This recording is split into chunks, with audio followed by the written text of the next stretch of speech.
Hello दोस्तों, नमस्कार। दूरगामी समय जयपाल से नेगी आपका हार्दिक अभिनंदन करता हूं। दोस्तों, जब भी चुनाव आता है तो हमारे राजनीतिक दल जनता को लुभाने के लिए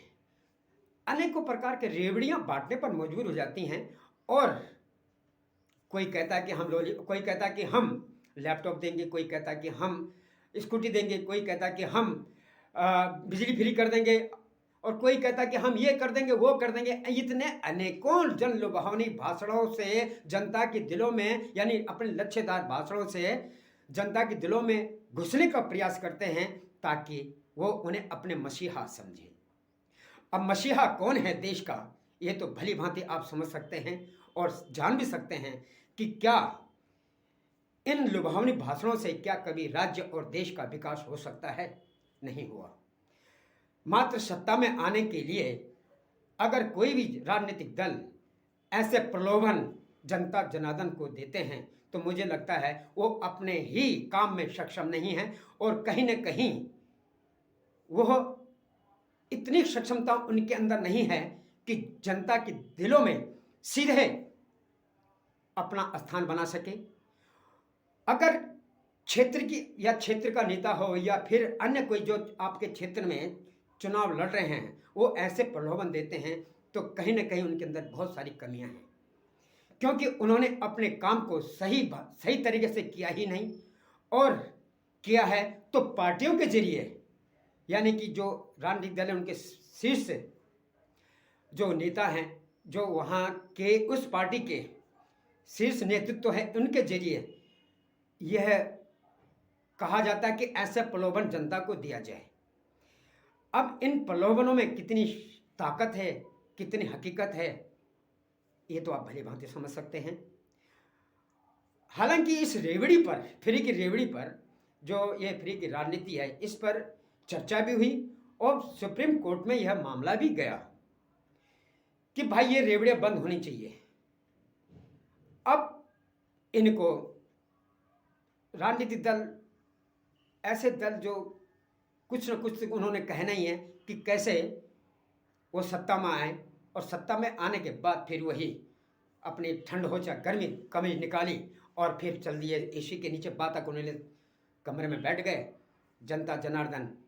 भले कहाँ भी रहे, कैसे भी रहे, इससे कोई मतलब नहीं। कोरोना काल में आप भली भांति समझ सकते हैं कि कौन कौन से नेता आपके काम आए। आप जब सड़कों पर थे तो कौन आपके पक्ष में था, और जब आप त्राहिमाम कर रहे थे तो कौन सा नेता आपके करीब आया, और किसने आपके, यानी किसने जन जन को अपने कामों के जरिए लुभाया और प्रसन्नचित्त किया। दोस्तों, हमारे कहने का मतलब ये है कि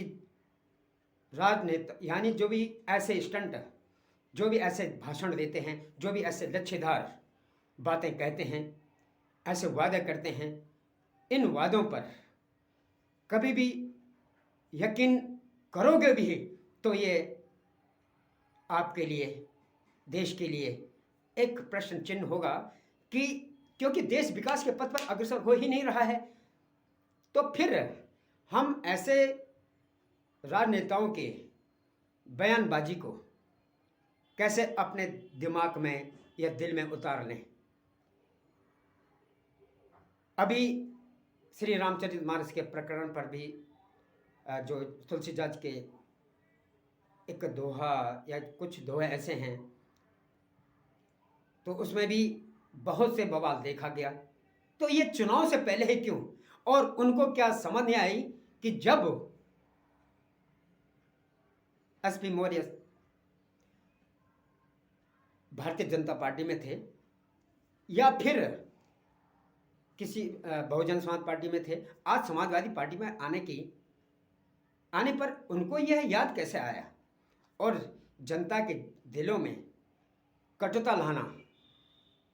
और धर्मों को बांटना, यानी कि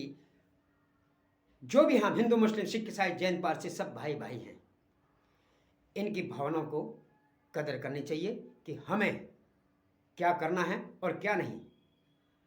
तो दोस्तों, आपका क्या विचार है इस पर अवश्य कहिए, और हमें लाइक एंड सब्सक्राइब जरूर कीजिएगा ताकि हम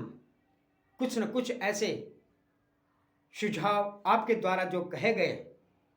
सुझाव या शिकायत हैं उन पर अमल कर सकें। इसी के साथ नमस्कार, जय हिंद।